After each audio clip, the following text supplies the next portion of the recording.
On your way, no one know. On your way, no one know. No one know, no way. No one know, no way. On your way, no one know. On your way, no one know. No one know, no way.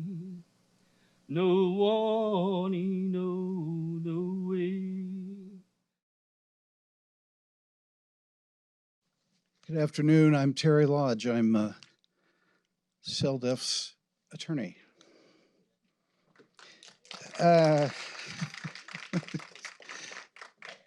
No autographs today, sorry. I'm here to introduce Dr. Dave Reilly, who's going to speak, as I hope it's indicated on the screen.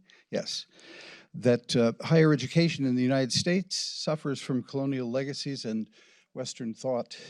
I'm very eager to hear the comments. Dr. Reilly is professor of political science and international studies at Niagara University, where he also co-directs the Center for Justice and serves as the president of the faculty union. He teaches environmental policy and environmental thought courses, and outside the university has co-founded a nonprofit, the Citizen Coalition for Wildlife and Environment, that promotes stewardship and protection of wildlife and habitats. Dr. Reilly?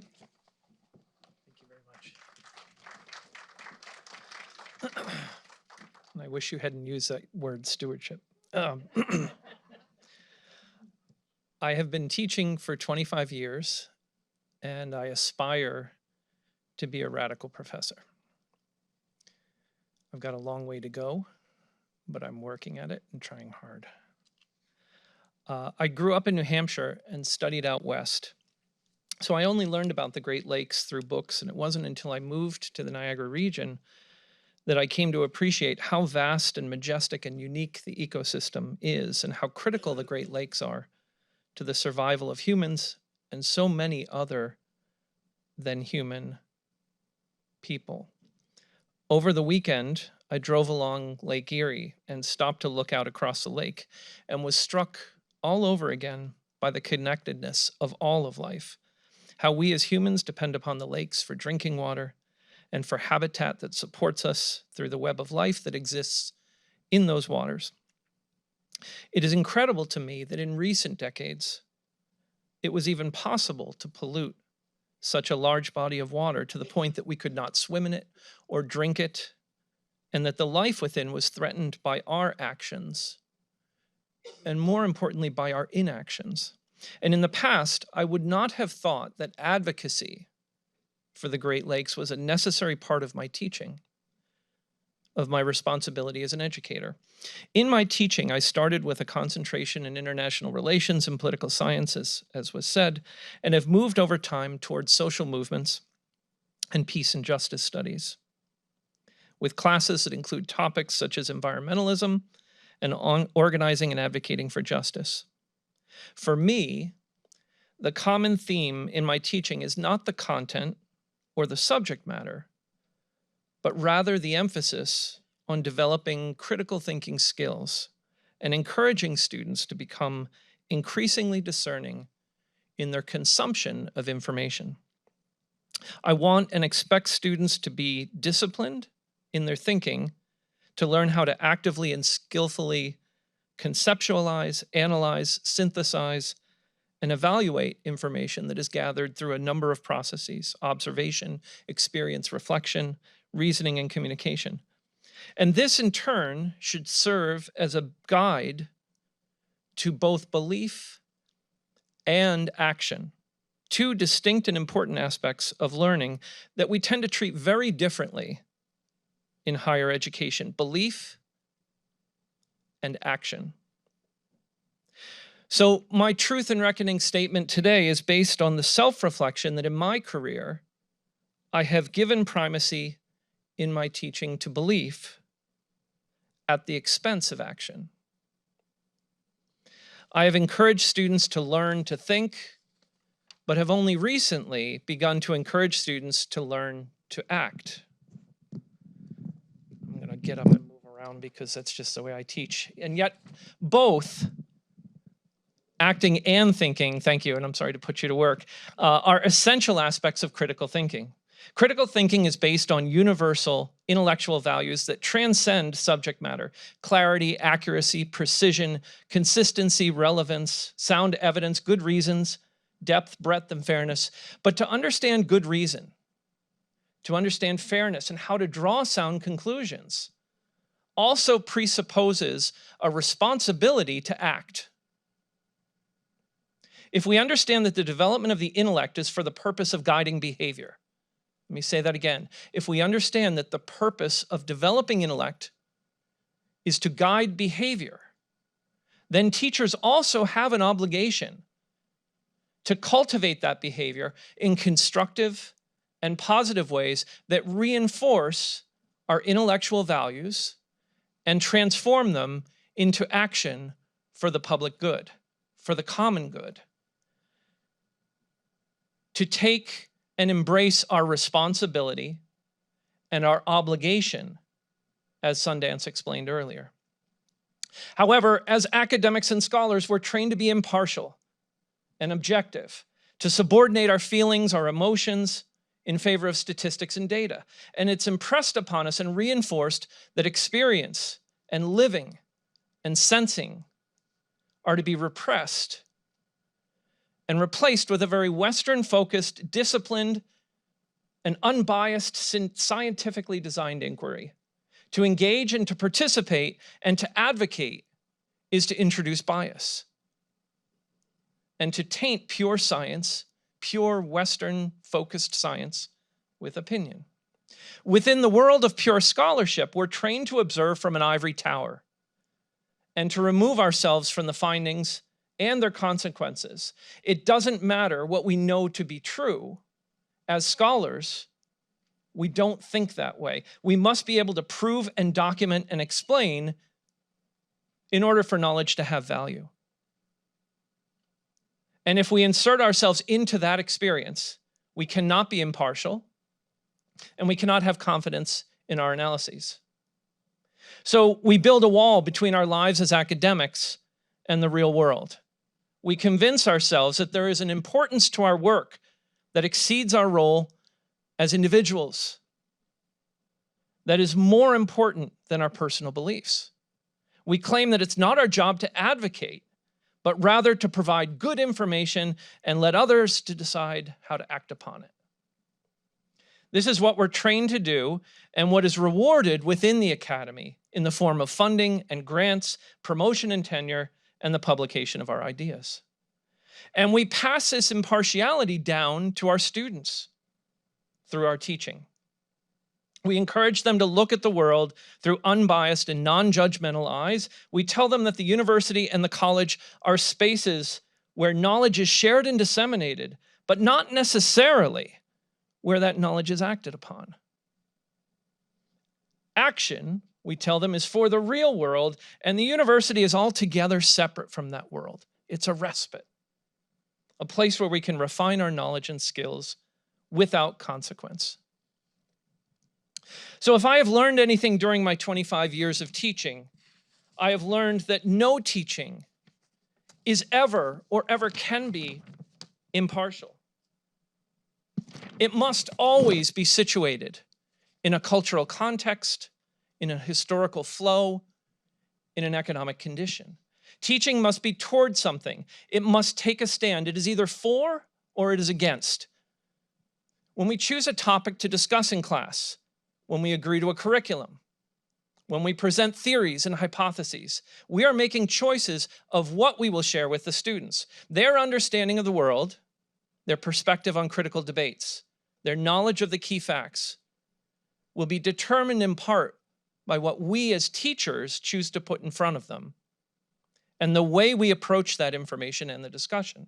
So in other words, we're providing support for or recommending a particular way of thinking through the data students should consider and the framing of that information. We are, in fact, advocating.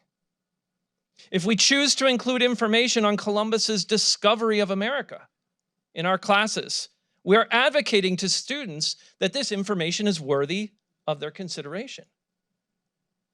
If we introduce that there are skeptics of human-induced climate change, and that this skepticism is in some manner valid as one of many reasonable conclusions to draw from scientific knowledge that exists, we allow students to build their beliefs around this. If we accept in our teaching, either actively or passively, that nature exists to serve humans, we reinforce those ideas in the minds of our students.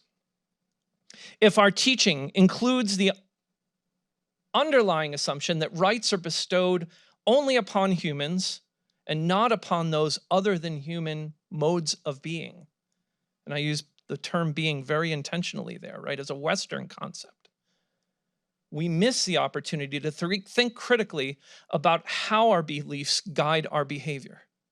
And in turn, we advocate for what exists, not for what is possible.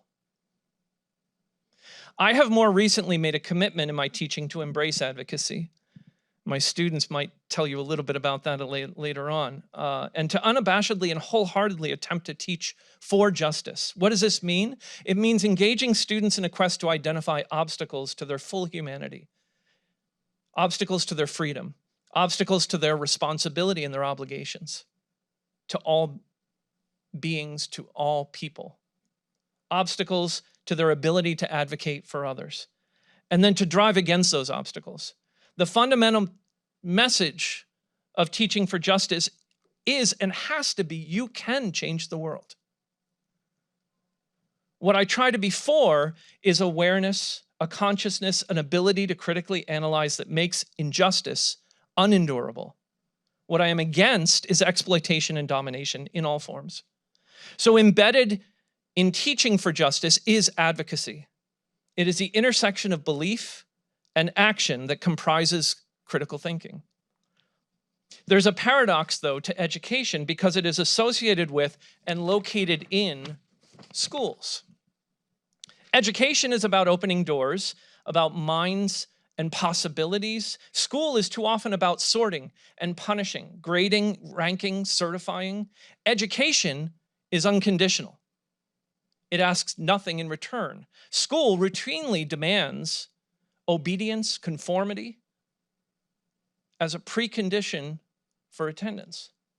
Education is surprising, unruly, disorderly oftentimes, while the fundamental law of school is to follow orders. Education frees the mind, while schooling bureaucratizes the brain. An educator unleashes the unpredictable, while a school teacher often starts with an unhealthy obsession with a commitment to classroom management and linear lesson plans. At the college level, college campuses are expected to be safe spaces for imagining how to transform society. And at the same time, they should be a sanctuary from the worst of society. Often, administrators and faculty aspire to make college campuses a place in which profound social cleavages, racial, partisan, economic, exist only as abstract issues. And therefore, we can have a common good conversation about them, rather than recognizing them as real conflicts that can and should be confronted through our teaching very directly. If we are creating safe spaces, it should be for the exploration of ideas and tactics to advance justice. It is more important that we create a space on campus where students can experiment and learn to stop exploitation and domination in the world than to create equal space for ideas that objectify, marginalize, disparage, and repress the least advantaged within our societies. Students need to be able to learn through trial and error how to respond to oppression. And what better place to start than a college campus? We need to prioritize justice over the right of oppressive ideas and structures to persist.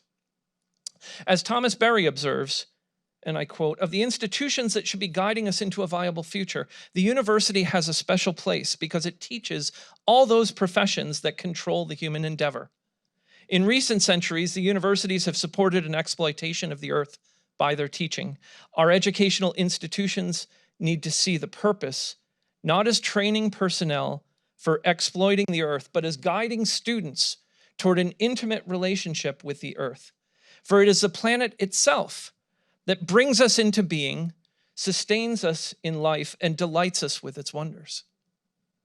In this context, we might consider the intellectual, political, and economic orientations that will enable us to fulfill the historical assignment before us and to establish a more viable way into the future. If the academy, the college, the university is to be transformed, it cannot lose its commitment to critical thinking. This has always been and should always remain at the core. But what must be transformed is what critical thinking means. It cannot be limited to belief, but must guide our action. If there is to be a revolution in our social values, one that recognizes the intrinsic value of all other than human people, and that is explicit in human responsibility to protect all people, it must begin through education. We must change our beliefs by integrating the knowledge that is apparent around us and then using that knowledge to guide our action. When I teach a class like environmental policy, I can take a textbook approach and review the historical legislation, the differences between conservation and preservation, review the impacts of human action on our ecosystem and the planet. And this may in turn affect the belief of the students. But to get to action and to facilitate a learning experience where the students engage in critical thinking that guides their behavior, as well as my behavior, we need to experiment. We need to learn about things like the rights of nature and imagine what a revolutionary system of rights might look like when applied to the natural features, like the Great Lakes that are all around us.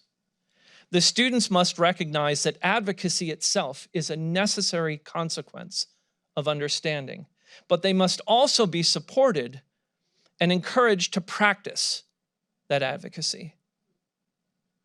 Through events like this Truth and Reckoning, they must know that they have the ability to protect the Great Lakes and the environment through their action. Recognizing the failures of our education systems of the past involves committing to advocacy in our teaching that is based on critical thinking. We must learn from indigenous populations the world over who understand and appreciate what has been called the spontaneities found in every form of existence in the natural world. Spontaneities that we associate with the wild, that which is uncontrolled by human dominance. We misconceive our role if we consider that our historical mission, ongoing, is to civilize or to domesticate the planet, as though wildness is something destructive, rather than the ultimate creative modality of any form of earthly being. We are not here to control. We are here to become integral with the larger Earth community. So let's learn to change our values, to engage in radical reformation of what our systems can be. Not reform, but radical change, and embrace those revolutionary beliefs that go along with that. And let's learn to act. Thank you. On your way, no one know. On your way, no one know. No one know, no way. No one know, no way. On your way, no one know. On your way, no one know. No one know, no way. No one know, no way. No one